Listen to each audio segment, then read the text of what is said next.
Pemirsa umat muslim di seluruh tanah air tadi pagi melaksanakan sholat Idul Adha. Pelaksanaan sholat kali ini berbeda dengan tahun sebelumnya karena berlangsung di tengah tingginya penyebaran virus corona.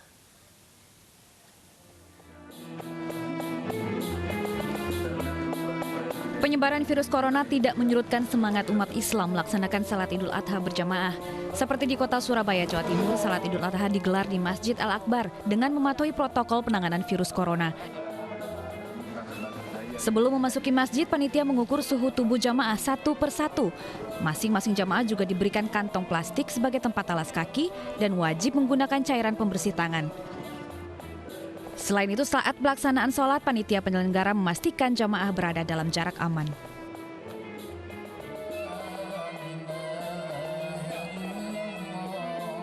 Penerapan protokol kesehatan yang sama juga dilakukan di Masjid Jami Baitul Mutakin, Jombang, Jawa Timur. Agar tidak berdesakan, panitia penyelenggara membatasi salat Idul Adha hanya untuk 400 jamaah. Jamaah 1 meter, satu dengan yang lain. Kapasitas Masjid Agung kurang lebih 400 dengan jarak 1 meter. Tidak melebar ke jalan, tidak melebar ke alun-alun. Di kota Bandung, Jawa Barat, warga Antapani menggelar salat Idul Adha di halaman Masjid Baitul Mutakin. Aparat keamanan diturunkan untuk membantu pengawasan penerapan protokol kesehatan pada 600 jamaah yang mengikuti ibadah tersebut. Untuk protokol kesehatan sesuai Perwal 37 itu sudah sesuai, ya, pengecekan suhu tubuh, menggunakan masker, kemudian yang lain sudah dilaksanakan oleh panitia pelaksana daripada sholat Idul Adha pada tahun ini. Idul Adha yang berlangsung di tengah pandemi diharapkan mampu menumbuhkan kebersamaan saat perjuangan melawan virus COVID-19. Terlebih dalam situasi sulit sebagai dampak penyebaran virus seperti kali ini, Hari Raya Kurban dimaknai untuk berbagi dan menolong terhadap sesama.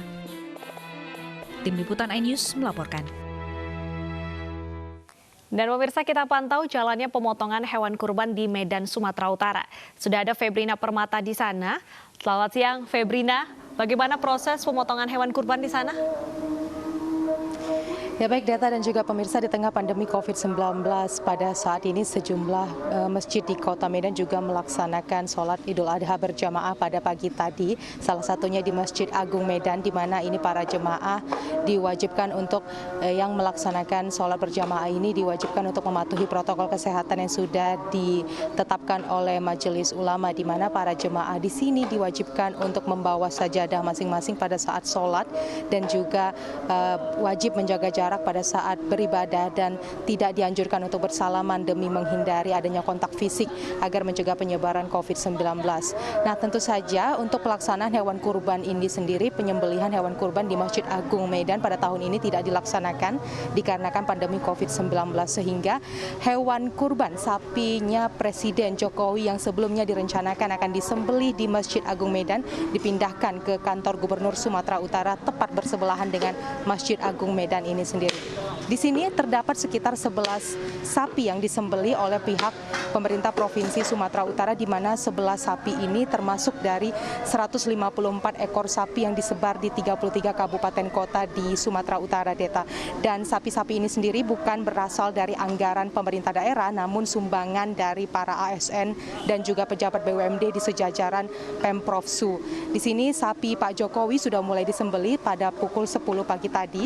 Sapi dengan berat 1,2 ton ini disembelih dan dibeli oleh Pak Jokowi sendiri dari peternak asal Kabupaten Langkat, Kecamatan Hinai, Kabupaten Langkat, dengan harga sekitar 79 juta dengan bobot hingga 1,2 ton. Diharapkan sapi-sapi ini dapat menjadi sumbangan bagi para warga kurang mampu di Kota Medan demi memaknai Hari Idul Adha ini sendiri.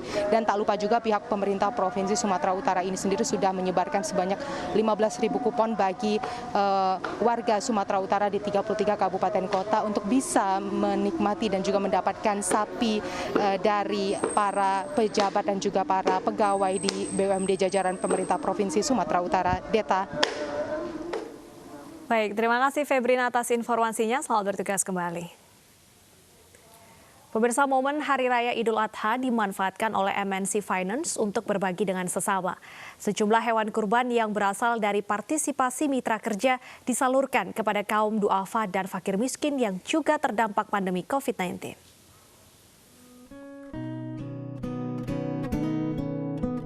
Ibadah kurban bukan hanya sekedar menjalankan perintah agama, namun juga mengajarkan manusia agar bisa saling berbagi kepada mereka yang membutuhkan. Spirit inilah yang diusung oleh MNC Finance. Semangat berbagi di tengah pandemi COVID-19 tidak boleh luntur. Pada hari Idul Adha tahun ini, MNC Finance ikut menyumbangkan 2 ekor sapi dan 7 ekor domba yang berasal dari partisipasi mitra kerja. Hewan kurban ini kemudian disalurkan kepada MNC Peduli yang kemudian akan dibagikan kepada masyarakat yang membutuhkan. Sebetulnya kurban ini kan setiap tahun, bukan untuk tahun ini aja. Tapi khususnya tahun ini saya pikir sangat spesial karena dengan kondisi pandemik ini ya donatur-donatur seperti tahun lalu pun tetap setia menyumbang ke MNC Finance yang memang nanti juga kami salurkan lewat MNC Peduli ya. Setiap tahun memang kami selalu ikut berpartisipasi dalam acara pemotongan hewan kurban ini dengan kerjasama yang sudah terjalin baik. Kami juga ingin ikut ya menyumbangkan melalui MNC Finance.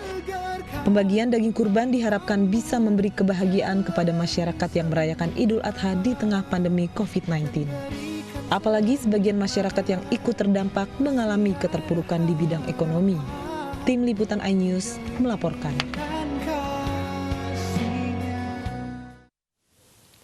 Puncak ibadah haji berlangsung di Padang Arafah, Arab Saudi. Jemaah haji yang beruntung mengikuti ibadah haji melaksanakannya dengan penuh khidmat di tengah pandemi COVID-19.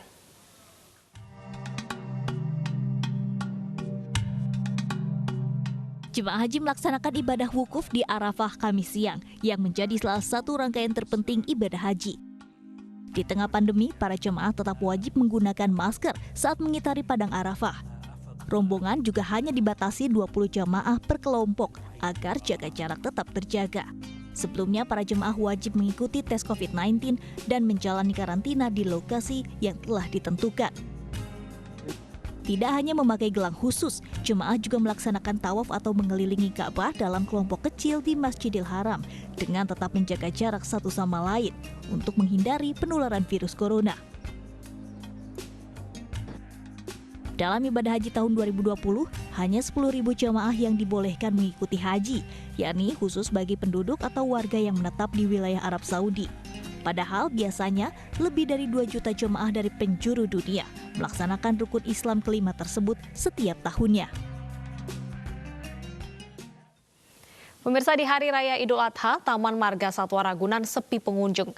Berbeda dengan hari biasanya di masa PSBB transisi, pengunjung Taman Marga Satwa Ragunan mencapai hingga ratusan wisatawan.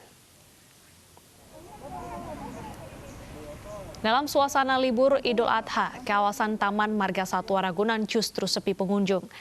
Sejak Jumat pagi pukul 9, tercatat baru sekitar 50 pengunjung yang datang. Hal ini dikarenakan warga memilih merayakan Idul Adha di rumah bersama keluarga.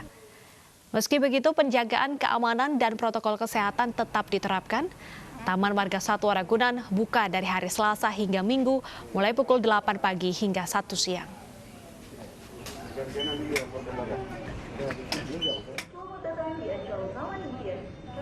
Suasana berbeda juga terasa di kawasan wisata Ancol, Jakarta pada libur Idul Adha.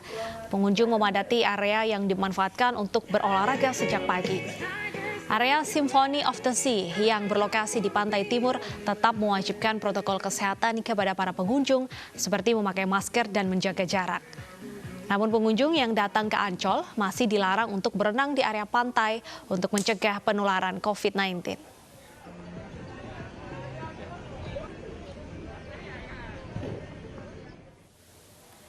Kita pantau sejumlah lokasi wisata di liburan Idul Adha kali ini. Apakah ramai dengan pengunjung? Langsung saja kita menuju Bayu Pradana di Taman Impian Jaya Ancol, Jakarta Utara.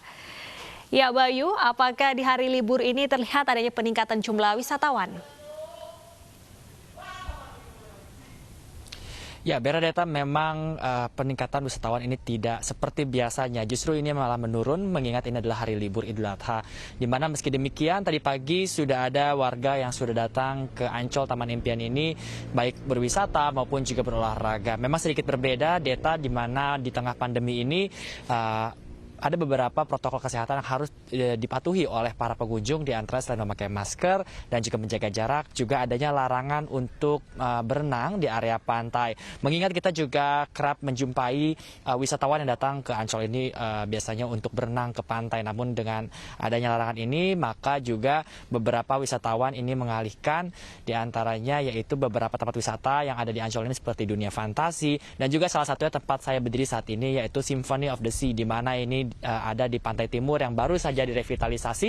Ini menjadi jalan keluar baru bagi nantinya wisatawan yang datang, di mana Symphony of the Sea ini menawarkan tempat atau fasilitas untuk berolahraga.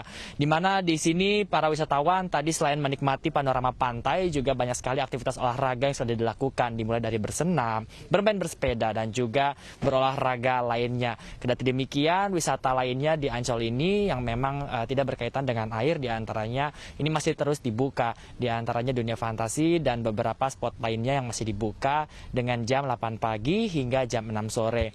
Juga tidak ada kenaikan harga untuk beberapa wisata di Ancol ini. Namun kendati demikian, pada siang ini kami tidak melihat adanya peningkatan pengunjung. Namun dari data atau informasi yang kami dapatkan, hingga saat ini Bernadetta dan juga pemirsa sudah ada 3.000 pengunjung yang datang, baik tadi untuk berrekreasi maupun untuk berolahraga. Bernadetta. Baik, terima kasih Bayu atas informasinya. Selamat bertugas kembali.